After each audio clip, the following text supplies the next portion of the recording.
আল্লাহ রাব্বুল আলামিন বলতেছেন, ইয়া আইয়ুহাল্লাযীনা আমানু, হে ঈমানদারগণ, যারা আমাকে বিশ্বাস করো, আমার রাসূলকে বিশ্বাস করো, আমার পিতা কোরআনুল কারীম বিশ্বাস করো, ফেরেশতা দেখা যায় না তারা আমার হুকুম মানে, তাদেরকে বিশ্বাস করো, তোমার তকদিরে যা আছে ভালো এবং মন্দ আল্লাহ তাআলা লিপিবদ্ধ করে রেখেছেন। আল্লাহ বলেন, এটা যারা বিশ্বাস করো, হাসরের ময়দানে আমি আল্লাহ তোমাদের কর্মফল দিব, পুরস্কার প্রদান করব, এবং যারা আমার হুকুম মানবে না তাদের বিচার করব। এই কিয়ামত দিবসকে যারা বিশ্বাস করো, যখনই আযান হবে সাথে সাথে দুনিয়ার সমস্ত কাজকর্ম, ব্যবসা বাণিজ্য বন্ধ করে দাও। এজন্য মুফাসসিরানে কিরাম যারা কোরআনের তাফসীর করেন তারা লিখছেন যে আযানের পরে সমস্ত কাজকর্ম করা হারাম, নিষেধ। হারাম মানে কি? নিষেধ। কার নিষেধ? আল্লাহ তাআলার নিষেধ। আল্লাহ এই কথা উল্লেখ করে দিয়েছেন যে ব্যবসা বাণিজ্য সবচেয়ে লাভজনক নগদে। আল্লাহ বলেন, ব্যবসা বাণিজ্য বন্ধ করে দাও, তাড়াতাড়ি চলে যাও আমার ইবাদত করার জন্য। যদি তোমরা বোঝো তাহলে এটাই তোমাদের জন্য উত্তম। সুবহানাল্লাহ। ফাইদা কুদিয়াতিস সালাতু ফান্তাশিরু ফিল আরদ, তোমরা মসজিদে আমার ইবাদত করো, নামাজ আদায় করো, নামাজ পড়া শেষ, ফান্তাশিরু ফিল আরদ, জমিনে বের হয়ে যাও। তোমার ব্যবসা আছে, ব্যবসায় তুমি লেগে যাও, তোমার চাকরি ডিউটিতে লেগে যাও, তোমার কৃষিকাজ আছে, তুমি জমিতে চলে যাও, যার যে পেশা আছে পেশায় তুমি নিয়োজিত হও, আমার অনুগ্রহ তালাশ করো। আমি আল্লাহ তোমার ওই হালাল পেশার মাধ্যমে আমি রিজিকের ব্যবস্থা করে দেবো।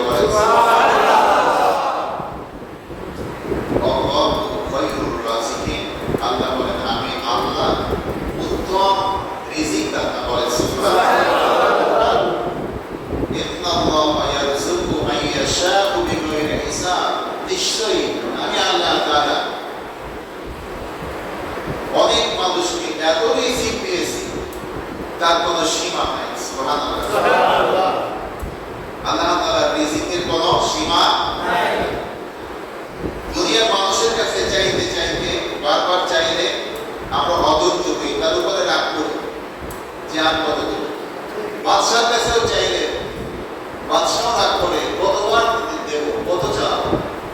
আর আল্লাহ বলেন, তুমি আমার কাছে চাও। ওয়াকালা রাব্বুকুম উদউনি আস্তাজিব লাকুম, আল্লাহ বলেন, তোমার রব তোমাকে ডাকতেছে, আসো, নামাজে আসো, আমার কাছে যাও, আমি আল্লাহ তোমাকে দেব। আমরা অনেকে না বুঝা সে দিবে না তার পিছনে দৌড়াই নামাজ বাদ দিয়া, আর সে আল্লাহ তাআলা দিব সে আল্লাহ নামাজে আসে। মানে সে দিতে চায় আল্লাহ, তার কাছে নামাজে আমরা আসি না, আর যারা দিতে চায় না তাদের পিছনে দৌড়াই। ঠিক না? ঠিক। আল্লাহ রাব্বুল আলামিন আমাদেরকে এই সমস্ত ব্যবসা বাণিজ্য, কাজকর্ম, দুনিয়ার লাভজনক সমস্ত ব্যবসা বন্ধ করে আমাদেরকে দয়া করে রহমত পাওয়ার জন্য, আজকে জুমার দিনে নিয়ামত আমাদেরকে দেওয়ার জন্য, আমাদেরকে সুস্থ অবস্থায় মসজিদে পাঠাইছেন। আল্লাহ তাআলা আসার তৌফিক দিয়েছেন। সেই মহান রবের দরবারে শুকর আদায় করেন আলহামদুলিল্লাহ। আপনি ইচ্ছা করলে আসতে পারতেন না যদি আমার আল্লাহ দয়া না করতেন। ঠিক না? ঠিক। আল্লাহ তাআলা যদি ইচ্ছা করতে আপনাকে আসতে দিবে না, আপনার জন্য দুনিয়ায় বিভিন্ন একটা মুসিবত দিতে পারতেন, অসুস্থ করে বাসায় ফেলে রাখতে পারতেন, পারতেন না? কিন্তু আল্লাহ তা করেন নাই, আমাদেরকে দয়া করেছেন। আল্লাহ তাআলার বিশাল এক নিয়ামত। সুবহানাল্লাহ। আমি মাঝে মাঝে আপনাদের বলি যে আল্লাহ তাআলার পক্ষ থেকে আমাদের জন্য সবচেয়ে বড় নিয়ামত, সবচেয়ে বড় উপহার, সবচেয়ে বড় উপহার হলো আমাদের জন্য সুস্থতা। সুবহানাল্লাহ। সুস্থ শরীর, সুস্থ মন, এটা আমাদের জন্য সবচেয়ে বড় নিয়ামত। সুবহানাল্লাহ। টাকা পয়সা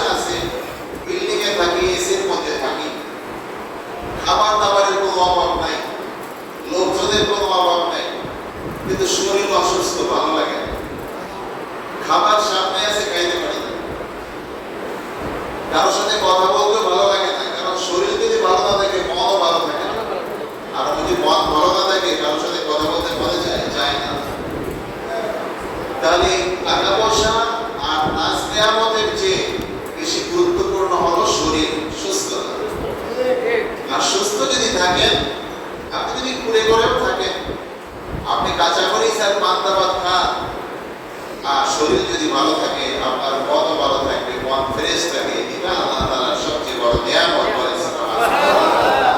হাদিস শরীফে পড়লাম সেদিন বলতেছে দয়াল নবীজি বলেন তোমরা কি জানো আমার সাহাবারা ধনীকে বলেন তো ধনীকে? আমরা যারা জানি সাধারণত বুঝি আর কি নরমালি যাদের টাকা পয়সা বেশি আছে, জমি জমা আছে, মিল কলকারখানা আছে, কথা বলেন এদেরকে আমরা ধনী মনে করি না? কিন্তু আল্লাহ রাসূল বলেন না, তারা ধনী না। ধনী হলো ওই ব্যক্তি যে আল্লাহ তাআলার ইবাদত করে, যার কাছে আল্লাহ তাআলার প্রদত্ত ইলম এবং রাসূলের দেয়া সুন্নাহ যিনি আমল করে চলেন, যিনি সব সময় আল্লাহ তাআলার উপরে ভরসা করেন, আল্লাহর নাম নিয়ে কাজ করেন, মেহমান আসলে খুশি মনে তাকে খাবার দেন, কেউ যদি তার কাছে যায় তাহলে যা আছে তা থেকে খুশি মনে দান করে, মানুষকে কষ্ট দেয় না, মানুষের উপরে জুলুম করে না, সে হচ্ছে ধনী বলেন সুবহানাল্লাহ। তার মানে সঠিক হলো ধনী টাকা পয়সা থাকলে তাকে ধনী বলে না, জমি জমা মিল কলকারখানা থাকলে তাকে ধনী বলে নাই। আল্লাহ তাআলা ধনী বলেছেন ওই ব্যক্তিকে যার মনটা বড়, সুবহানাল্লাহ, যার আত্মা বড়, যিনি মানুষকে মন থেকে ভালোবাসেন, যিনি মানুষের কল্যাণ চান, যিনি মানুষের অসুস্থতা চান না, মানুষের অখুশি থাক সেটা চান না, যিনি সবার মঙ্গল কামনা করেন, তিনি হচ্ছেন ধনী বলেন সুবহানাল্লাহ। আমার প্রিয় ভাইরা, আজকে জুমার দিনে উপস্থিত সম্মানিত ওলামায়ে কেরামগণ, মসজিদের সম্মানিত সাধারণ সম্পাদক আলহাজ সাইয়েদুল সাইয়েদ ভাইজান সহ আমার প্রাণ প্রিয় দূর দূরান্ত থেকে আগত এবং অত্র এলাকা আশিকান জাকেরা ধর্মপ্রাণ মুসলমান ভাইরা, সকল শ্রেণী, সকল পেশা, সকল বয়সী সকলের প্রতি আমার সালাম, পর্দার আড়ালের মা বোনদের প্রতি সালাম জানাই। আসসালামু আলাইকুম ওয়া রাহমাতুল্লাহ। সালাম হলো শান্তির প্রতীক। কিসের প্রতীক? শান্তির প্রতীক। শান্তির জন্য দোয়া করা হয়, এর চাইতে বড় দোয়া আর দুনিয়ায় নাই। যে আল্লাহ তাআলা যদি আপনাকে শান্তিতে রাখেন, আল্লাহ যদি আপনাকে রহমত দান করেন, বরকত দান করেন, এর চেয়ে বড় দোয়া আছে নাই। দয়াল নবীজি বলেন আফসুস সালাম, সালামের প্রচলন করো, চেনো আর না চেনো সবাইকে সালাম দাও, ঘরে যাও সালাম দাও, ঘর থেকে বের হও সালাম দাও, যেখানেই যাও না কেন চেনো আর না চেনো সালাম দিতে থাকো, সুবহানাল্লাহ। তাই ঘুম থেকে উঠবেন, ঘরের মধ্যে রুমের মধ্যে একজন আরেকজনকে সালাম দেন, এটা সুন্নাত, সুবহানাল্লাহ। আমার প্রিয় ভাইরা, আমাদের সামনে জিলহজ মাস আসতেছে, হজের মৌসুম চলতেছে। জিলহজ মাস সারা বিশ্ব থেকে এবছর প্রায় 25 লাখের কাছাকাছি, কিছুটা কম হইতে পারে, এখনো সঠিক তা নির্ধারণ হয় নাই। রেজিস্ট্রেশন করছে অনেকেই, কিন্তু সবাই তো যেতে পারবে না, কারণ অনেকেই মারা গেছে ইতিমধ্যে, কেউ অসুস্থ, সঠিকটা জানা যাবে হজের পরে কত লক্ষ। গত বছর ছিল 22 লক্ষ 86 হাজারের মতো, এবছর তার চেয়ে বেশি ছাড়া কম হবে না, প্রায় 23 লাখের মতো হাজি আল্লাহ তাআলার ঘরে পৌঁছাবেন। সকলে বলেন আলহামদুলিল্লাহ। আমরা যারা বড় হজে যেতে পারি নাই, আল্লাহ তাআলা যেন যাওয়ার তৌফিক দান করেন, বলেন আমিন। মন থেকে বলেন আমিন। নেয়ার মালিক কে? আল্লাহ। আল্লাহ যদি দয়া করেন যে কোনো উপায়, যে কোনো ওসিলায় আমাদেরকে নিয়ে যেতে পারেন, ঠিক না বেঠিক? মনে করতে পারেন আমার কাছে টাকা নাই, আগামীকাল চাল কেনারও টাকা নাই, আমি কেমনে যাব? নেয়ার মালিক কে? আল্লাহ। রিজিকের মালিক আল্লাহ। আল্লাহ পারেন, আল্লাহ তাআলা অসম্ভবকে সম্ভব করতে পারেন, এটা একমাত্র আল্লাহ তাআলার পক্ষেই সম্ভব। তো এই সময় লক্ষ লক্ষ আল্লাহ তাআলার ঘরের মেহমান কাবায় অবস্থান করতেছে। আল্লাহ রাব্বুল আলামিনের প্রিয় বন্ধু মুহাম্মদ রাসূলুল্লাহ সাল্লাল্লাহু আলাইহি ওয়াসাল্লামের মসজিদে নববীতে লক্ষ লক্ষ আশিক রাসূলেরা সেখানে গিয়ে হাজির। সকাল 9টা থেকে 10টার মধ্যে পুরো মসজিদ কিলাম। আর এখন তো হজের মৌসুম, এখন আর সকালে 9টার আগে 9টার পরে গেলে আর জায়গা পাওয়া যাবে না, দূরে গিয়ে নামাজ পড়তে হবে। সমস্ত জায়গা আগে থেকে কিলাম হয়ে যায়। সুবহানাল্লাহ। কেন যায় মানুষ? নবীজির রওজায় আল্লাহ রাসূলের মহব্বতে যায়, দয়াল নবীজির মহব্বত পাওয়ার জন্য যায়, দয়াল নবীজির কাছে দয়াল নবীজিকে সালাম দিতে যায়। দয়াল নবীজি বলেন, আমার কাছে যারা আসবে আর আমার রওজার পাশে সালাম দেবে, আল্লাহ রাসূল বলেন হাসরের ময়দানে তাদেরকে সুপারিশ করা আমি নবী আমার জন্য ওয়াজিব হয়ে যাবে। সুবহানাল্লাহ। তার মানে অবশ্যই তিনি তাদেরকে সুপারিশ করবেন, এতে কোনো সন্দেহ নাই। এই জন্য জানি দয়াল নবীজি বলেন যে হজের পরে যারা হজ করবে, হজ কোথায়? মক্কায়। মক্কায় হজ শেষ করে যারা মদিনায় যাবে, আমার রওজা জিয়ারত করবে, তারা যেন আমার জীবদ্দশায় আমার সাথে দেখা করবে। বলেন সুবহানাল্লাহ। এর চাইতে আর সুসংবাদ কি দেবে? আর বর্তমান জমানায় কিছু জাহেল আছে, আবু জাহেলের মতো মাওলানা আছে না? আছে। ইউটিউবে দেখবেন ভাই মদিনায় হজের কিছু নাই। বুঝলাম মদিনায় হজের কিছু নাই, মদিনায় তো হজ কবুল তো হবে নবীজির ওসিলায়। নবীজি বলছে হজের পরে মদিনায় যাওয়ার জন্য, আর ওরা কয় মদিনায় যাওয়ার দরকার নেই। কিছু ওই ওয়াহাবি আব্দুল ওয়াহাব নজদীক গ্রুপ আছে, এরা বলে হজ করতে চলে যাও, মদিনায় যাওয়ার দরকার নেই। নাউজুবিল্লাহ। আমরা মদিনায় যাই, কেন যাই? নবীজির টানে, নবীজির প্রেমে। কারণ নবীজির রওজা মোবারকে গেলে যে শান্তি লাগে, এটা অন্য কোথাও লাগে না।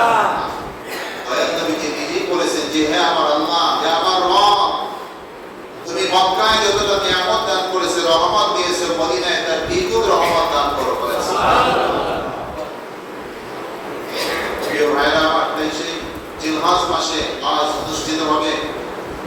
আল্লাহ তাআলা যদি তৌফিক দেন, আগামীতে যাদের হজে যাওয়ার তৌফিক আল্লাহ তাআলা দিয়েছেন, আপনারা যাবেন।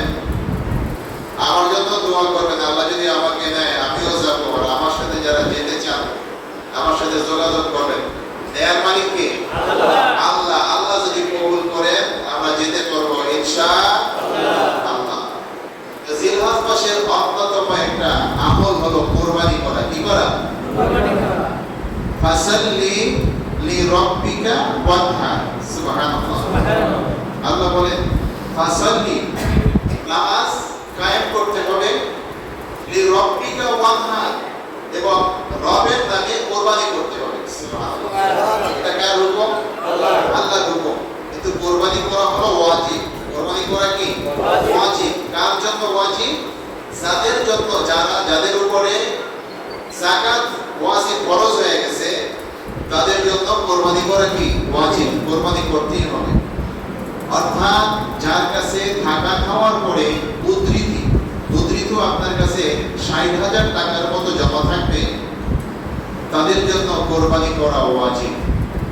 আপনারা রাগ করে একটা কথা বলি, যদি আপনি ভালো কাজ করেন আপনি এর পুরস্কার পাবেন, ঠিক না? যদি না করেন তাহলে আপনি পুরস্কার পাবেন না। কিন্তু যেটা ওয়াজিব, না করলে আপনি গুনাহগার হবেন। আমি দেখেছি আপনাদের এই অঞ্চলে অনেকের উপরে কুরবানি ওয়াজিব হয় কিন্তু কুরবানি করেন না। কেন করেন না?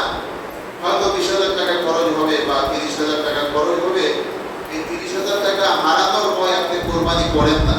কিন্তু দেখা যায় কুরবানির পরে, এর পরবর্তীতে বেশি দিন যায় না, আগামী কুরবানির আগেই এরকম কত ৩০,০০০ টাকা খরচ হয়ে যায়। বিভিন্ন কারণে আল্লাহ তাআলা খরচ করায় দেন, তারপরেও কুরবানি না করা, ওয়াজিব তরক করার গুনাহ তার আমলনামায় লেখে যায়। ঠিক না? ঠিক। এইজন্য যাদের উপরে কুরবানি ওয়াজিব তারা অবশ্যই কুরবানি করবেন। আল্লাহ রাব্বুল আলামিন বলেন কুরবানির দিন কুরবানি করার চেয়ে ভালো এবং উত্তম কোনো আমল আমার কাছে আর নাই। সুবহানাল্লাহ। বুঝতে পারছেন? কুরবানির দিন কুরবানি করার চেয়ে উত্তম কোনো আমল আল্লাহর কাছে আর নাই। আল্লাহ তাআলা আমাদেরকে সুযোগ করে দিয়েছেন আমার দয়াল নবীর খাতিরে 10, 11, 12 10ই জিলহজ 11ই জিলহজ, 12ই জিলহজ, 3 দিন সূর্য ডোবার আগ পর্যন্ত আমাদের উপরে আল্লাহ তাআলা কুরবানি করার সুযোগ করে দিয়েছেন। বলেন সুবহানাল্লাহ। অনেক সময় আছে অনেকে চাকরি বাকরি করে দূরে থাকে, কুরবানি করার বাড়িতে কোনো লোক থাকে না, কিভাবে কুরবানি দেবে? তারা যেন বাড়িতে এসে সুস্থ শরীরে সুন্দরভাবে কুরবানি করতে পারে, আল্লাহ তাআলা এই জন্য আমাদেরকে 3 দিন সময় দিয়েছেন। কয় দিন? 3 দিন। অবশ্যই আমরা কুরবানি করার চেষ্টা করব। কুরবানি করার পরে আমাদের বর্তমান সময় আমরা পূর্বে থেকে দেখে আসছি যে কুরবানির যে পশু বা গোশত এটা আমরা 3 ভাগ করতাম। কয় ভাগ? 3 ভাগ করতাম। 3 ভাগ কইরা 1 ভাগ নিজেরা রাখতাম, 1 ভাগ আত্মীয় স্বজনদের জন্য, আর 1 ভাগ গরিবদের জন্য। কারণ সবার হক আছে, তাই না? এই জন্য ভাগ ভাগ করে দিতাম। এখন বর্তমান জমানায় একদল আলেম বের হয়েছে, তারা বলতেছে যে কুরবানির গোশত 3 ভাগ করা হারাম। এটা কোথাও লেখা নাই। 3 ভাগ করে যে দেওয়া হারাম, এটা কোনো হাদিসের মধ্যে লেখা নাই।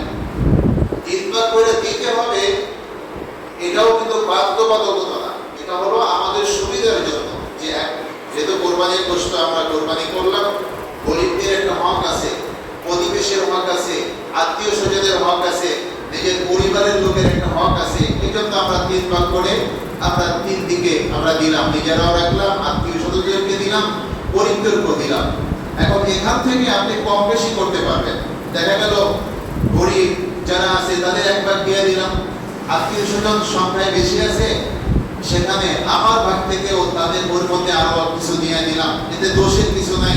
আপনি কোরবানি করার পরে আপনি 1 বেলার খানা, 1 বেলার গোশত রেখে বাকি সব গোশত যদি মানুষকে দিয়ে দেন, এটা আরো ভালো, এতে কোনো সমস্যা নাই।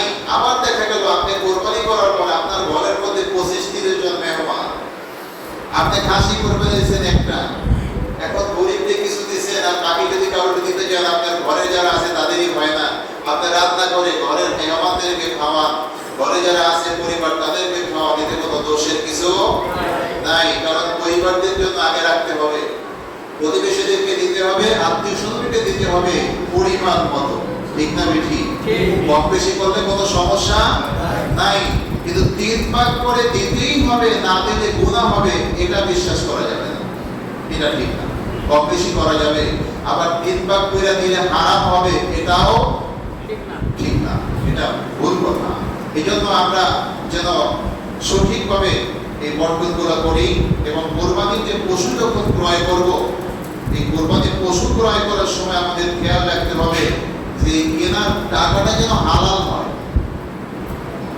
টাকা যেন হালাল হয়। কারণ হারাম টাকা দিয়ে কোরবানির গরু কিনে কোরবানি দিলে আল্লাহ রাসূল বলেন, হারাম টাকা দিয়ে যে সওয়াবের কাজ করার জন্য খরচ করে, এই কাজে সে দ্বিগুণ গুনাহ হবে। কয় গুণ? দ্বিগুণ গুনাহ হবে, কারণ হারাম টাকা দিয়ে কেনা করছে। এই জন্য তাই কোরবানির গরু কেনার সময় হালাল টাকা দিয়ে পশু কিনতে হবে, এবং পশু কেনার সময় খেয়াল রাখতে হবে ল্যাংড়া, লুলা, কান কাটা বা শিং ভাঙা, লেজ কাটা, ত্রুটিপূর্ণ পশু দিয়া কোরবানি হবে না। এটা মনে রাখতে হবে। কোরবানি করতে হবে কার জন্য?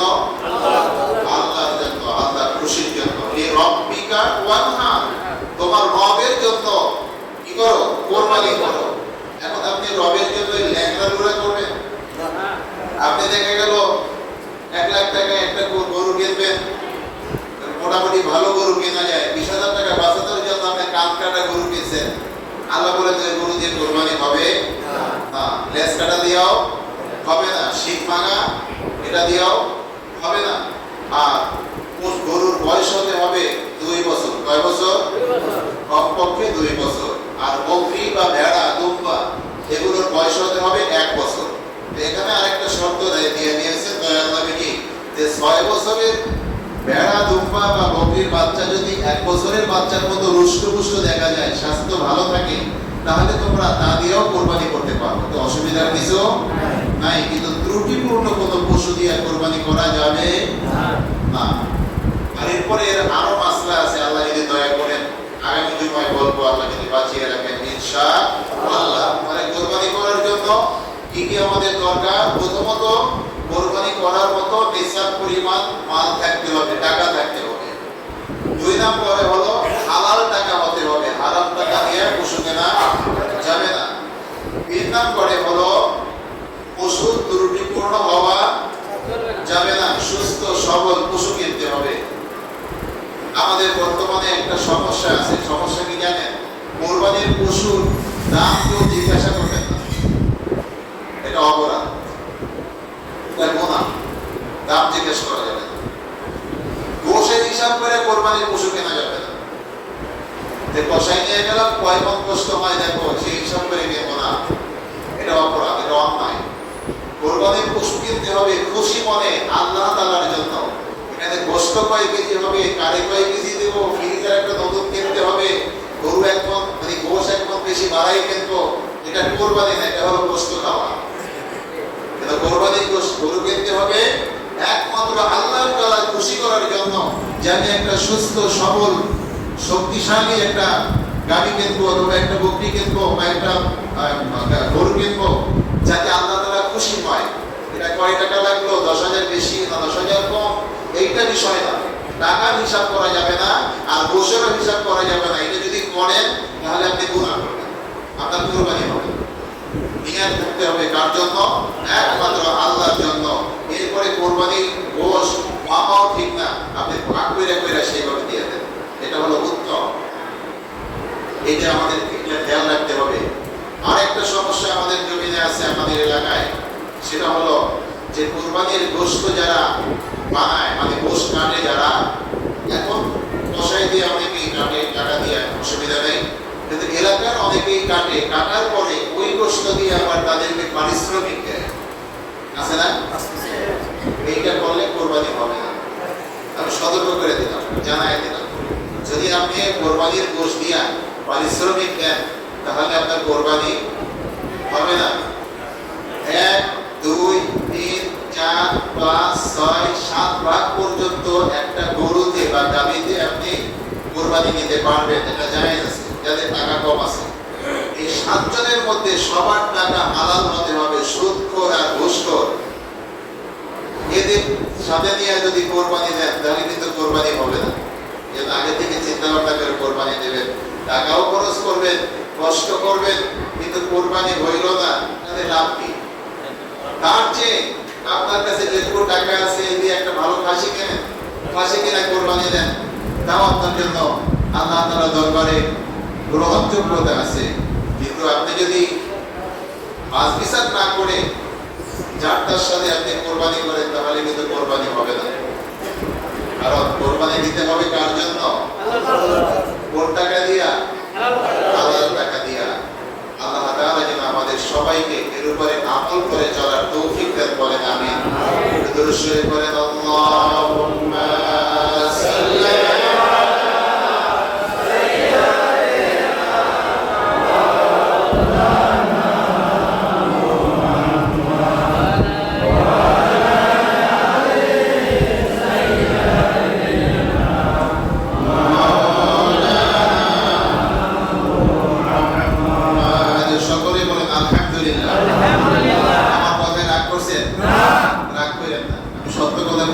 যেটা জরুরি, এগুলো করলে আমাদের জন্য লাভ, না করলে আমাদেরই ক্ষতি। আজকে একটা হাদিস পড়লাম, হাদিসে কুদসি, হাসরের ময়দানে আল্লাহ তাআলা বান্দাকে ডাকতে ডাকে জিজ্ঞাসা করবেন, বান্দা আমি তোমাকে অনেক নিয়ামত দিয়েছি, কত নিয়ামত, এর কোনো হিসাব নাই, বিনা হিসাবে আমি নিয়ামত দিয়ে দিয়েছি, আমি প্রত্যেকটা কাজের সুবিধা এবং অসুবিধা দুইটাই তোমাদেরকে করে দিয়েছি। সুবহানাল্লাহ। আল্লাহ জিজ্ঞেস করবেন, তোমাকে যে আমি অর্থ দিয়েছিলাম, রিজিক দিয়েছিলাম, এই রিজিকটা তুমি কোন কাজে ব্যয় করছো? তুমি কি পরকালের জন্য রিজিক পাঠাইছো? হিসাব করো তো। ফেরেশতারে ডাকবে না, ফেরেশতা দেখো তো আমল নামায় কোনো কিছু আছে নাকি, কিছু পাঠাইছে নাকি, আল্লাহ জিজ্ঞেস করবেন। হাদিসে কুদসি হলো আল্লাহ তাআলা সরাসরি আমার রাসূলের কাছে জিবরাইলের মাধ্যমে যে কথা বলছেন, এটা কোরআনের মতই সত্য। সুবহানাল্লাহ। তো হাদিস দেখুন, দেখবে ফেরেশতারা যে আমল নামায় কিছু নাই, কিছু পাঠায় নাই, আল্লাহ জিজ্ঞেস করবেন তাহলে কি করছো, এত কামাই করছো কি? কইবো আল্লাহ ছেলে মেয়েদের জন্য রেখে আসছি, বিল্ডিং করছি, বাড়ি করছি, কলকারখানা করছি, আর টাকা ব্যাংকে জমায় রাখছি, তা পাঠাও নাই কেন? আল্লাহ বুঝি নাই। আল্লাহ তুমি পাঠাই দাও, আমি এইবার চাই সব সাথে করে নিয়ে আসো। আল্লাহ আসবে। ওই এতদিন এত আলেখনা করা কইছে, এত কইছি, শোনো নাই, এখন পাঠাই দেবো আর তুমি আবার নিয়ে আসবা, এটা সম্ভব না, পাঠানোর কোনো সুযোগ নাই। কারণ তুমি যদি একটা মানতা, বিশ্বাস করতা, তাহলে অবশ্যই তুমি দান করতা, সদকা করতা, তুমি কোরবানি করতা, কিন্তু তুমি কিছুই করো নাই, সব দুনিয়াতে রেখে এসেছো, তুমি খালি হাতে এসেছো। ফেরেশতা যাও, এইটাকে জাহান্নামের মধ্যে নিয়ে যাও, বলে নাউজুবিল্লাহ। আল্লাহ তাআলা যেন ওই ব্যক্তির মতো আমাদেরকে ডেকে লাঞ্ছিত না করেন। আল্লাহ রাব্বুল আলামিন যেন হাশরের ময়দানে আমাদেরকে ডেকে ডেকে বলেন যে আয় বান্দা, আমার আরশের নিচে আয়, আমার নবীর প্রেমিকেরা আরশের নিচে আয়, এখানে থাক, তোদের কোনো কষ্ট হবে না। আমরা সবাই আল্লাহর আরশের নিচে থাকতে চাই, রাজি আছেন তো?